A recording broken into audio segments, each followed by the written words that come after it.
દોસ્તોને અત્યારે આપણે આવી ગયા છીએ લુણાવાડાથી.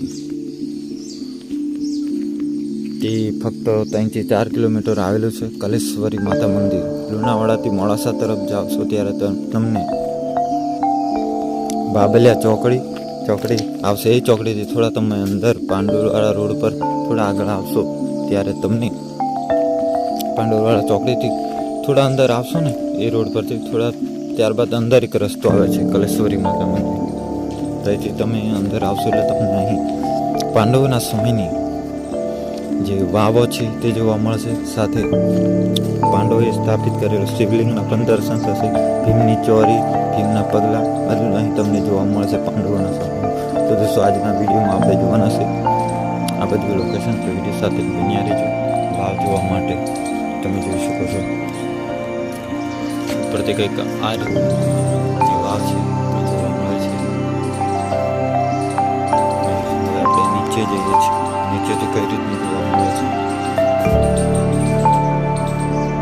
પાણી હવે તો ચોમાસું ચાલુ હતું એટલે પાણી પણ ફૂલ ભરાઈ ગઈ. આ જે વાવ છે તો બહુ નીચે આવેલી. જે પેલી વાવ જોઈને આ એ જ આ જે વાવ છે તે આ રીતની જોવા મળે છે. તમે જોઈ શકો છો આમાં જે પાણી છે તે પણ ઉપર આવી ગયું છે.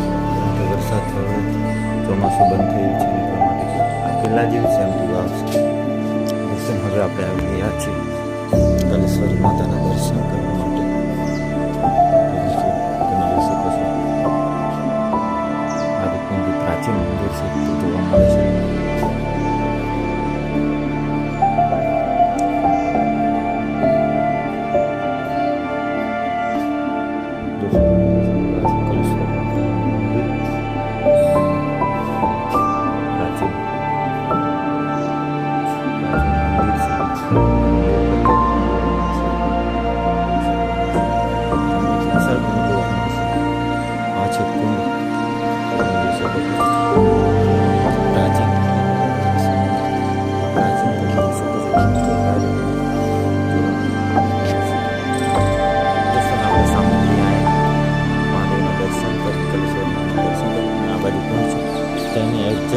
સામે તમને એક રસ્તો સીડી જેવું જોવા મળે છે. એ સીડીને થોડાક ઉપર તમે ચાલીને જશો એટલે તમને ભીમના પગલાં અને ભીમની ચોરી જોવા મળશે. તે જો આપણે જઈ રહ્યા છીએ.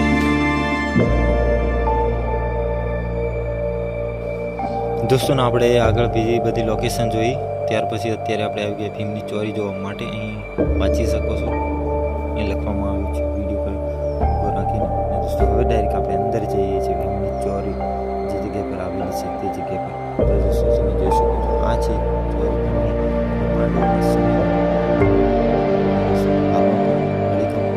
કેટલા વર્ષો જૂની એ ભીમની ચોરી છે તે જોવા મળે છે. પથ્થરોથી બનાવવામાં આવે છે. જે ડિઝાઇન દોસ્તોને આ જે ભીમની ચોરી છે તે તમે કલેશ્વરી માતાના મંદિર જે જંગલોની થોડા અંદર આવેલી છે લોકેશન.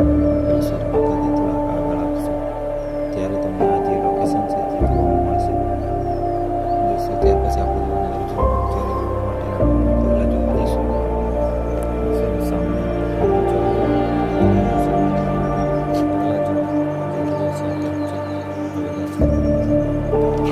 અર્જુનની ચોરી.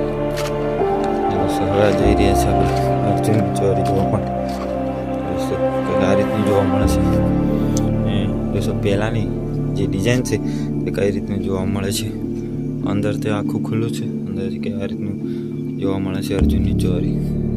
અને જે પ્રાચીન જે ડિઝાઇન છે તે આ રીતની જોવા મળે છે. તમે જોઈ શકો છો.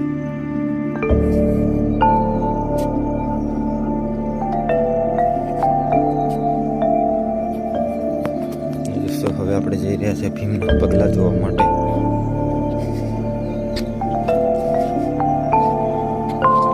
બહારથી કંઈક આ રીતનું જોવા મળે છે. એ જે ડિઝાઇન પણ તમે જોઈ શકો છો જે પ્રાચીન પાંડવોના સમય અર્જુનની ચોરી જે છે આ રીતની જોવા મળશે. તમે જોઈ શકો છો આપણા વિડીયો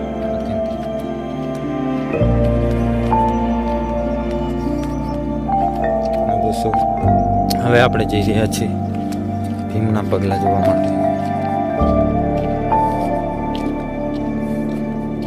બાકી ચારે બાજુ ખતરનાક જંગલ જોવા મળશે. ને અહીં જે અવશેષો પણ પડેલા છે તમે જોઈ શકો છો. જે જ્યારે કામ ચાલુ કરવામાં આવ્યું ત્યારે 3 પ્રવેશ દ્વાર વાળું મંદિર અહીં લખવામાં આવ્યું છે, પણ